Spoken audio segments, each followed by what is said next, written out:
शिरूर लोकसभा मतदारसंघात आता जोरदार प्रचाराला सुरुवात झाली। महायुती आणि महाविकास आघाडीचे नेते एकमेकांवर चांगल्याच तोफा टाकतात।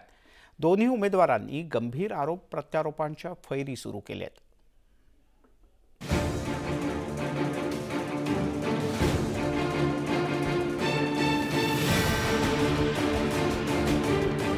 राष्ट्रवादी काँग्रेसचे उमेदवार शिवाजीराव आढळराव पाटील यांनी त्यांचे प्रतिस्पर्धी उमेदवार डॉक्टर अमोल कोल्हेंच्या जिव्हारी लागणारी टीका केली आहे। त्यामागचं कारणही तेवढंच ठोस आहे। शिवाजीराव आढळराव पाटील यांनी शिरूर मतदारसंघात सलग 3 वेळा विजय मिळवला होता।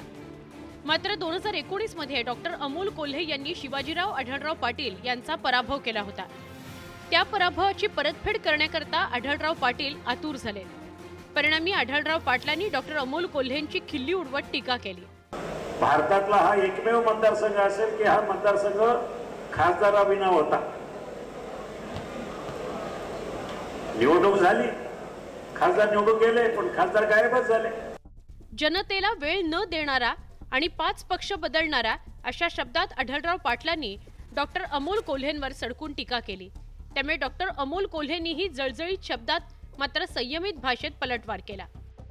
हे सन्माननीय महोदय कांदा निर्यात बंदीविषयी बोलताना दिसले असते, हे सन्माननीय महोदय दूध उत्पादक शेतकऱ्यांविषयी बोलताना दिसले असते तर मला दिलासा वाटला असता। त्यामुळे बेडूकुड्या मारून विनाकारण टीका करणं, मुद्दे नाहीत त्यामुळे फक्त टीका करणं, खोटं बोल रेटून बोल अशी काहीतरी ही विधानं केली जात आहेत। त्यांचं वय पाहता मी त्यांना फक्त गेट वेल सून एवढ्या शुभेच्छा देतो। शिरूर मतदारसंघात मोठी विचित्र राजकीय परिस्थिती निर्माण झाली आहे।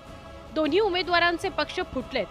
शिवाजीराव आढळराव पाटील आधी शिवसेनेत होते, मात्र एका शिवसेनेचे 2 पक्ष झाल्यानंतर त्यांनी एकनाथ शिंदेंची साथ दिली।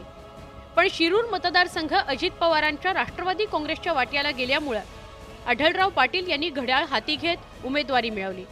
तर राष्ट्रवादी काँग्रेसचेही 2 पक्ष झाल्यानंतर डॉक्टर अमोल कोल्हेंनी शरद पवारांची साथ दिली।